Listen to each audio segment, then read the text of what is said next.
तो काफ़ी कुछ बातें तो मैंने अपने संबोधन में, बातचीत में कुछ विचार तो रख ही दी है, लेकिन एक बात निश्चित है कि अब तक आप एक ट्रेनी के रूप में काम करते हैं। आपको लगता है कि एक शेल्टर है, एक प्रोटेक्टिव एनवायरनमेंट में आप काम कर रहे हैं। आपको लगता है कि गलती करेंगे तो साथी भी है, संभालेगा, आपके ट्रेनिंग देने वाले लोग हैं वो भी संभाल लेंगे, लेकिन रातों रात स्थिति बदल जाएगी। जैसे ही यहां से आप बाहर निकलोगे, आप प्रोटेक्टेड एनवायरनमेंट में नहीं होंगे। सामान्य मानवी आपको नए हो, अनुभव अभी हुआ नहीं है, कुछ नहीं समझेगा। वो तो ये समझेगा कि भाई आप तो यूनिफॉर्म में हैं, आप तो साहब हैं, मेरा ये काम क्यों नहीं हो रहा है? अरे आप तो साहब हैं, आप ऐसे कैसे करते हो? यानी आपकी तरफ देखने का नजरिया बिल्कुल बदल जाएगा। ऐसे समय आप किस प्रकार की अपने आप को कैसे प्रस्तुत करते हैं, कैसे आप अपने आप को वहां से कार्यरत करते हैं, इसको बहुत बारीकी से देखा जाएगा।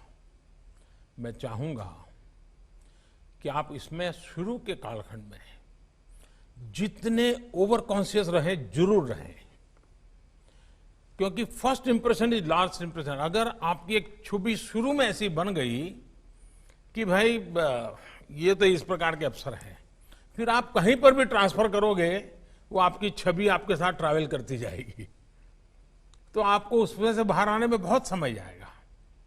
आप बहुत केयरफुली ये कोशिश कीजिए। दूसरा, समाज व्यवस्था का एक दोष रहता है।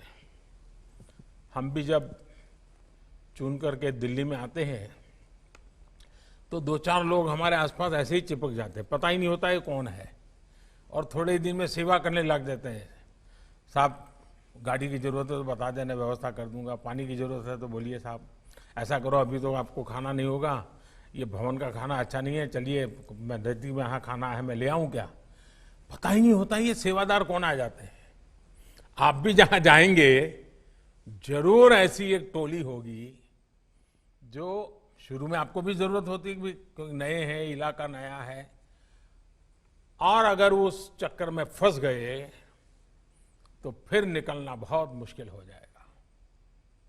आप कष्ट हो शुरू में तो कष्ट, नया इलाका है तो नया इलाका, अपनी आंखों से, अपने कान से, अपने दिमाग से चीजों को समझने का प्रयास कीजिए। शुरू में हो सके तो अपने कान को फिल्टर लगा दीजिए।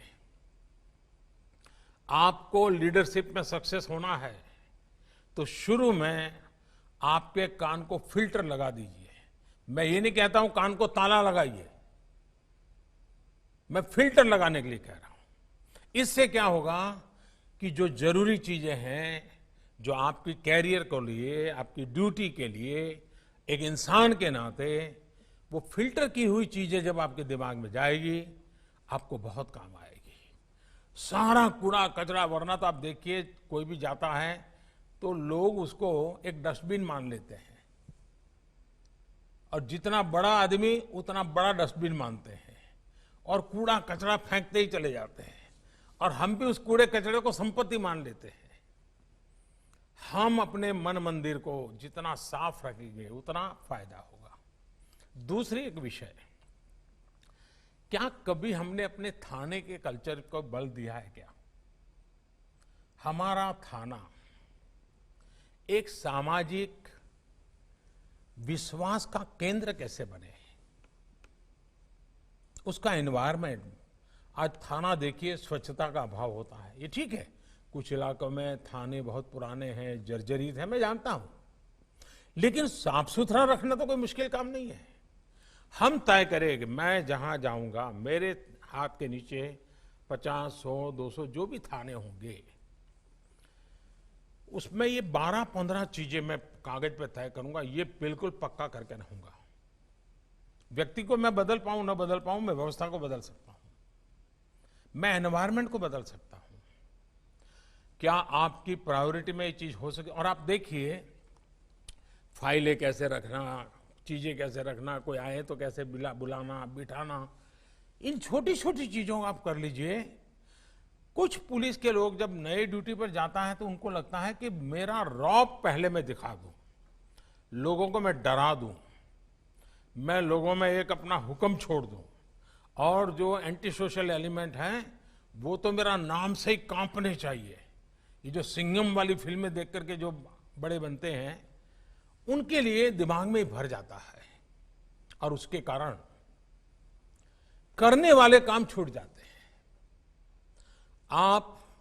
आपके हाथ के नीचे अगर 100 लोग, 200 लोग हैं, 500 लोग हैं, उनमें क्वालिटेटिव चेंज कैसे आए, फिर एक अच्छी टीम कैसे बने, आपकी सोच के अनुसार अच्छा, आप देखिए, आपको देखने का तरीका बदल जाएगा।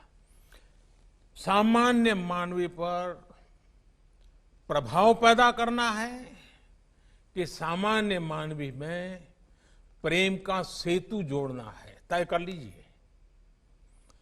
अगर आप प्रभाव पैदा करेंगे तो उसकी उम्र बहुत कम होती है, लेकिन प्रेम का सेतु जोड़ेंगे तो आप रिटायर्ड हो जाएंगे, तब भी जहां आपकी पहली ड्यूटी रही होगी वहां के लोग आपको याद करेंगे कि 20 साल पहले ऐसा एक नौजवान अफसर हमारे यहाँ आया था, भाषा तो नहीं जानता था, लेकिन जो उसका व्यवहार था, लोगों के दिलों को जीत लिया था। आप एक बार जन सामान्य के दिल को जीत लेंगे, बदल जाएगा। एक पुलिसिंग में मान्यता है। मैं जब नया नया सीएम बना तो गुजरात में दिवाली के बाद नया साल होता है, तो हमारे यहाँ एक फंक्शन छोटा सा होता है जिसमें पुलिस के लोगों से दिवाली मिलन का कार्यक्रम होता है, और मुख्यमंत्री उसमें रेगुलर जाते हैं, मैं भी जाता हूं। जब मैं जाता था, पहले जो मुख्यमंत्री जाते थे वो जाकर के मंच पे बैठते थे और कुछ बोलते थे और शुभकामनाएं देके निकल जाते थे। मैं वहां जितने हूं उनको मिलता था। तो मैं शुरू में जब गया तो वहां जो पुलिस के अधिकारी थे, उन्होंने मुझे रोका, बोले साहब सबसे हाथ क्यों मिला रहे हैं आप, मत मिलाइए।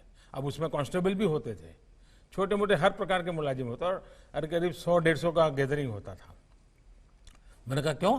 अरे बोले साहब के तो हाथ ऐसे होते हैं कि आप हाथ मिलाते मिलाते तो शाम को आपका हाथ सूजन आ जाएगी और ट्रीटमेंट करनी पड़ेगी। मैंने कहा ये क्या सोच है आपकी? वो भी तो समझता है कि मैं जिससे मिल रहा हूं उसका हाथ बड़ा सामान्य है तो मैं उससे प्यार से मिलूंगा, लेकिन एक सोच, पुलिस है मतलब ऐसा ही होगा, वो गाली बोलेगा, वो तू तू करेगा, फटकारेगा, ये कल्पना गलत है जी। इस कोरोना कालखंड के अंदर ये जो यूनिफॉर्म में बनी बनाई जो छवि है वो पुलिस रियल में नहीं है, वो भी एक इंसान है, वो भी अपनी ड्यूटी मानवता के हित के लिए कर रहा है। ये जन सामान्य में भरेगा हमारे अपने व्यवहार से। हम अपने व्यवहार से ये पूरा कैरेक्टर कैसे बदल सकते हैं? उसी प्रकार से मैंने देखा है कि आमतौर पर पॉलिटिकल लीडर्स और पुलिस का सबसे पहला मुकाबला हो जाता है, और जब यूनिफॉर्म में होता है तो उसको लगता है कि मैं ऐसा करूंगा तो मेरा बराबर जमेगा, और 5-50 ताली बजाने वाले तो मिल ही जाते हैं। हमें भूलना नहीं चाहिए कि हम एक डेमोक्रेटिक व्यवस्था में हैं। लोकतंत्र में दल कोई भी हो, जनप्रतिनिधि का एक बड़ा महत्व होता है। जनप्रतिनिधि का सम्मान मतलब मैं लोकतांत्रिक प्रक्रिया का सम्मान करता हूं। उसके साथ हमारे डिफरेंसेस हो तो भी उसका एक तरीका होता है, उस तरीके को हमने अपनाना चाहिए। मैं मेरा अपना अनुभव बताता हूं। मैं जब नया नया मुख्यमंत्री बना तो ये जो आपको ट्रेनिंग दे रहे हैं ना अतुल, वो उस समय मुझे ट्रेनिंग दे रहे थे और मैं उनके अंडर में ट्रेन हुआ हूं, क्योंकि वो मेरे सिक्योरिटी इंचार्ज थे, सीएम सिक्योरिटी के। तो एक दिन क्या हुआ, मुझे ये पुलिस तामझाम, मुझे मेंटली मैं फिट नहीं होता हूँ, मुझे बड़ा अटपटा लगता है, लेकिन मजबूरन मुझे उसमें रहना पड़ता था। और कभी कभी मैं कानून नियम तोड़ के कार से उतर जाता था, भीड़ में है तो लोगों से हाथ मिला लेता था। तो एक दिन ये अतुल करवल ने मेरे से टाइम लिया, मेरी चैम्बर में मिलने आए, शायद उनको याद है कि नहीं मुझे मालूम नहीं, और उन्होंने अपनी नाराजगी मुझे प्रकट की। काफी जूनियर थे वो, मैं आज से 20 साल पहले की बात कर रहा हूं। उन्होंने अपने मुख्यमंत्री के सामने आंख में आंख मिला करके अपनी नाराजगी व्यक्त की। उन्होंने कहा, साहब आप ऐसे नहीं जा सकते, कार में से आप अपनी मर्जी से नहीं उतर सकते, आप ऐसे भीड़ में नहीं जा सकते। मैंने कहा, मेरी जिंदगी के तुम मालिक हो क्या, या तुम तय करोगे क्या मुझे क्या करना क्या नहीं? वो जरा भी हिले नहीं, मैं उसके सामने बोल रहा हूं आज, वो जरा भी हिले नहीं, डिगे नहीं। उन्होंने मुझे साहब कहा, साहब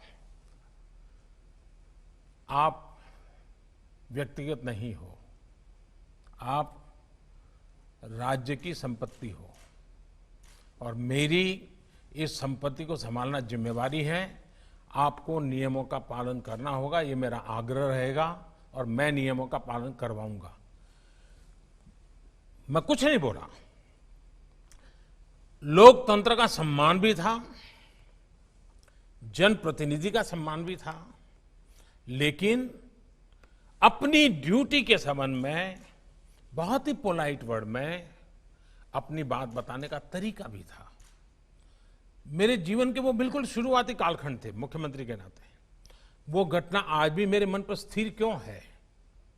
क्योंकि एक पुलिस अफसर ने जिस तरीके से और जिस दृढ़ता से और लोकतंत्र में जनप्रतिनिधि के महत्व को समझते हुए बात रखी थी, मैं मानता हूं हर पुलिस का जवान ये काम कर सकता है, हर कोई कर सकता है। हमें इन बातों को देखना होगा। एक और विषय है, देखिए इन दिनों टेक्नोलॉजी ने बहुत बड़ी मदद की है। ज्यादातर हमें जो काम पहले हमारी कांस्टेबलरी लेवल की जो इंफॉर्मेशन होती थी, इंटेलिजेंस होती थी, उसी से पुलिसिंग का काम अच्छे ढंग से होता था।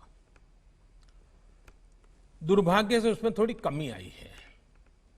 इसमें कभी भी कॉम्प्रोमाइज मत होने देना। कांस्टेबलरी लेवल की इंटेलिजेंस पुलिसिंग के लिए बहुत आवश्यक होती है जी। इसमें कभी कमी भी मत आने देना। आपको अपने एसेट्स, अपने रिसोर्स, इसको जितना पनपा सकते हैं पनपा पर थाने के लोगों को बल देना चाहिए, उनको प्रोत्साहित करना चाहिए। लेकिन इन दिनों टेक्नोलॉजी इतनी बड़ी मात्रा में सरलता से उपलब्ध है, इन दिनों जितने भी क्राइम डिटेक्ट होते हैं उसमें टेक्नोलॉजी बहुत मदद कर रही है। चाहे सीसीटीवी कैमरा फुटेज हो, चाहे मोबाइल ट्रैकिंग हो, आपको बहुत बड़ी मदद करते हैं, अच्छी चीज है। लेकिन इन दिनों जितने पुलिस के लोग सस्पेंड होते हैं उसका कारण भी टेक्नोलॉजी है। क्योंकि वो कहीं बदतमीजी कर देते हैं, कुछ गुस्सा कर देते हैं, कहीं बैलेंस खो देते हैं, कभी आवश्यकता से अधिक कुछ कर देते हैं और दूर कोई वीडियो उतारता है, पता ही नहीं होता है।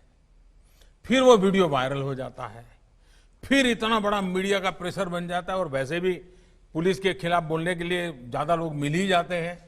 आखिरकार सिस्टम को उनको कुछ दिन के लिए तो सस्पेंड करना ही पड़ता है, पूरी कैरियर में धब्बा लग जाता है। जैसे टेक्नोलॉजी मदद कर रही है, टेक्नोलॉजी मुसीबत भी कर रही है और पुलिस को सबसे ज्यादा कर रही है। आपको ट्रेन करना होगा लोगों को, टेक्नोलॉजी का सकारात्मक अच्छे से अच्छा ज्यादा से ज्यादा उपयोग कैसे हो, इस पर बल देना चाहिए। और मैंने देखा कि आपकी इस पूरी बैच में टेक्नोलॉजी के बैकग्राउंड वाले लोग बहुत हैं। आज इंफॉर्मेशन की कमी नहीं है जी। आज इंफॉर्मेशन का एनालिसिस और उसमें से सही चीज निकालना, बिग डाटा और आर्टिफिशियल इंटेलिजेंस, सोशल मीडिया, ये चीजें अपने आप में आपके एक नए हथियार बन गए हैं। आपको अपनी टोली बनानी चाहिए, अपने साथ काम करने वाले लोग, उनको जोड़ना चाहिए। और आपको, और जरूरी नहीं है कि हर कोई बड़े टेक्नोलॉजी का एक्सपर्ट हो। मैं एक उदाहरण बताता हूं। जब मैं सीएम था तो मेरी सिक्योरिटी में एक कांस्टेबल था, कांस्टेबल या उससे थोड़ा ऊपर का होगा, मुझे याद नहीं है। भारत सरकार, यूपीए गवर्नमेंट थी, और एक ईमेल, वो ईमेल करेक्ट नहीं हो रहा था, और भारत सरकार के लिए चिंता का विषय था कि इस मामले में, तो ये चीजें अखबार में भी आई। मेरी टोली में एक सामान्य 12वीं कक्षा पढ़ा हुआ नौजवान था, उसने इसमें रुचि ली, और आप हैरान हो जाएंगे, उसने उसको क्रैक किया। और उस समय शायद गृह मंत्री चिदम्बरम जी, उन्होंने उसको बुलाया, उसको सर्टिफिकेट दिया। यानी कि कुछ ऐसे लोग होते हैं जिनके पास कुछ विधा होती है, हमें इनको ढूंढना चाहिए, इनका उपयोग करना चाहिए और उनको काम में लगाना चाहिए। अगर ये आप करते हैं तो आप देखिए, ये आपके नए शस्त्र बन जाएंगे, ये आपकी नई शक्ति बन जाएगी। अगर आपके पास 100 पुलिस का बल है, इन साधनों पर अगर आपकी ताकत आ गई, इंफॉर्मेशन के एनालिसिस में टेक्नोलॉजी का उपयोग किया, आप 100 नहीं रह जाएंगे, हजारों में तब्दील हो जाएंगे, इतनी ताकत बढ़ जाएगी। आप उस पर बल दीजिए। दूसरा, आपने देखा होगा कि पहले नेचुरल कैलेमिटीज होती थी, बहुत बाढ़ आ गई, भूकंप आ गया, कोई बहुत बड़ा एक्सीडेंट हो गया, साइक्लोन आ गया, तो आमतौर पर फौज के लोग वहां पहुंचते थे, और लोगों को भी लगता था भाई चलिए फौज के लोग आ गए हैं, अब इस मुसीबत में से निकलने के लिए हमको बहुत बड़ी मदद भी, एक बड़ा स्वाभाविक बन गया था।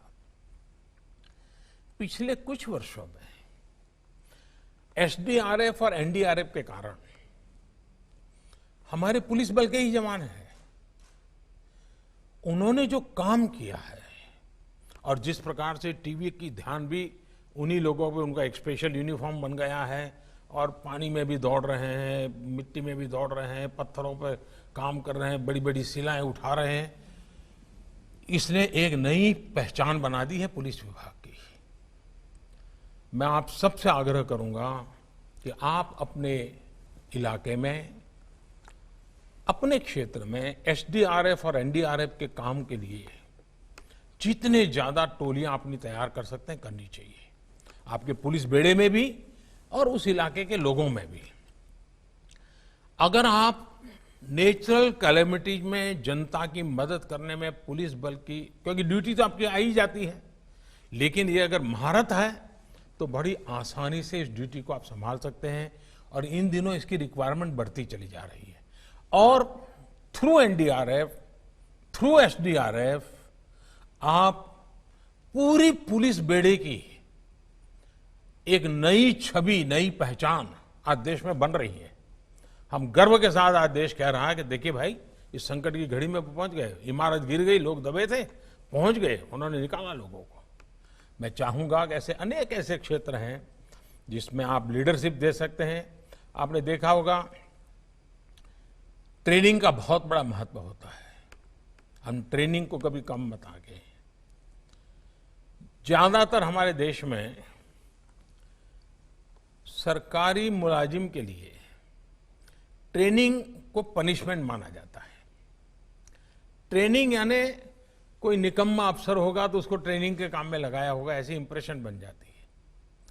हमने ट्रेनिंग को इतना नीचे कर दिया है, वो हमारी सारी गुड गवर्नेंस की समस्याओं की जड़ में है, और उसमें से हमको बाहर आना होगा।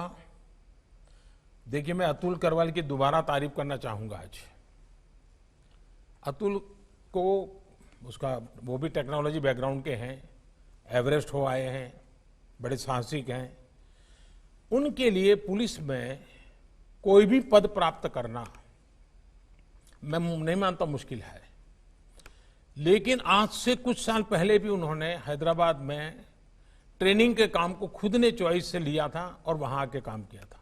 इस बार भी उन्होंने खुद ने चॉइस से कहा कि मुझे तो ट्रेनिंग का काम दीजिए, और वो आज वहां आए हैं। इसकी बहुत बड़ी अहमियत होती है जी। मैं चाहूंगा कि इसको महत्व दिया जाए, और इसलिए भारत सरकार ने एक मिशन कर्मयोगी अभी 2 दिन पहले ही कैबिनेट ने उसको मंजूर किया है। हम बहुत बड़ी प्रतिष्ठा देना चाहते हैं इस ट्रेनिंग की एक्टिविटी को, एक मिशन कर्मयोगी के रूप में देना चाहते हैं। मुझे लगता है कि इसको करना चाहिए और आगे बढ़ाना चाहिए। मैं एक अपना अनुभव और बताना चाहता था। मैं गुजरात में एक 72 घंटे का एक कैप्सूल बनाया था मैंने ट्रेनिंग का, और सरकारी अफसरों को 3-3 दिन के लिए, सब प्रकार के मुलाजिम के लिए अलग अलग ट्रेनिंग थी 72 घंटे की। और बाद में मैं खुद उनका फीडबैक लेता था, क्या अनुभव आया। जब शुरू का कालखंड था तो एक 250 लोग जिन्होंने ट्रेनिंग ली थी, मैंने उनकी मीटिंग की, पूछा भाई कैसा रहा है 72 घंटे में। ज़्यादातर लोगों ने कहा था 72 घंटों को जरा बढ़ाना चाहिए, हमारे लिए बहुत उपयोगी होता है। कुछ लोगों ने कहा कि विषय, उसमें एक पुलिस वाला खड़ा हुआ, उसमें मैंने पूछा भाई आपका क्या अनुभव रहा। उसने मुझे कहा, मुझे साहब इस 72 घंटे में मैं अब तक पुलिस वाला था, इस 72 घंटे ने मुझे इंसान बना दिया। इन शब्दों की बहुत बड़ी ताकत थी। वो कहता है कि मुझे कोई मानता ही नहीं था कि मैं इंसान हूं, सब लोग ये देखते हैं मैं पुलिस वाला हूं। इस 72 घंटे की ट्रेनिंग में मैंने अनुभव किया कि मैं सिर्फ पुलिस नहीं हूं, मैं एक इंसान हूं। देखिए ट्रेनिंग की ये ताकत होती है। हमें ट्रेनिंग की लगातार, अब जैसे आपके यहां परेड, आपको पक्का करना चाहिए परेड के जो घंटे हैं 1 मिनट कम नहीं होने देंगे। आप अपने स्वास्थ्य की जितनी चिंता करें, अपने साथियों को हमेशा पूछते रहिए स्वास्थ्य का कैसा है, एक्सरसाइज करते हो नहीं करते हो, वेट कंट्रोल रखते हो नहीं रखते हो, मेडिकल चेकअप कराते हो नहीं कराते हो। इन सारी चीजों पर बल दीजिए, क्योंकि आपका क्षेत्र ऐसा है कि जिसमें फिजिकल फिटनेस सिर्फ यूनिफॉर्म में अच्छे दिखने के लिए नहीं है। आपकी ड्यूटी ऐसी है कि आपको इसको करना पड़ेगा और इसमें आपको नेतृत्व देना पड़ेगा। और हमारे यहाँ शास्त्रों में कहा गया है कि यत यत आचरति श्रेष्ठ, यत यत आचरति श्रेष्ठ तत्तत एव इतरः जनः स यत प्रमाणम कुरुते लोकः तत् अनुवर्तते। अर्थात श्रेष्ठ लोग जिस तरह का आचरण दिखाते हैं, बाकी लोग भी वैसा ही आचरण करते हैं। मुझे विश्वास है कि आप उस श्रेष्ठ जनों की श्रेणी में हैं, आप उस श्रेष्ठता को सिद्ध करने की श्रेणी में हैं। आपको एक अवसर मिला है, साथ साथ एक जिम्मेवारी मिली है, और जिस प्रकार की चुनौतियों से आज मानव जात गुजर रही है, उस मानव जात की रक्षा के लिए, हमारे देश के तिरंगे की आन बान शान के लिए, भारत के संविधान के प्रति पूर्ण समर्पण के साथ सेवा परमो धर्मः। रूल की अपनी एक महत्ता है, लेकिन रोल इसकी विशेष महत्ता है। मैं रूल बेस्ड काम करूंगा कि रोल बेस्ड काम करूंगा, अगर हमारा रोल बेस्ड ज्यादा महत्वपूर्ण मानेंगे तो रूल तो अपने आप फॉलो हो जाएंगे, और हमारा रोल परफेक्टली हमने पालन किया तो लोगों में विश्वास और बढ़ जाएगा। मैं फिर एक बार आप सबको बहुत बहुत शुभकामनाएं देता हूं, और मुझे विश्वास है कि खाकी का सम्मान बढ़ाने में आपकी तरफ से कोई कमी नहीं रहेगी। मेरी तरफ से भी आपकी, आपके परिवारजनों की, आपके सम्मान की जो कुछ भी जिम्मेवारियां निभाने की है, उसमें कभी कमी नहीं आने दूंगा। इसी विश्वास के साथ आज के शुभ अवसर पर अनेक अनेक शुभकामनाएं देते हुए आपको मैं शुभास्ते पंथा कहता हूं। धन्यवाद।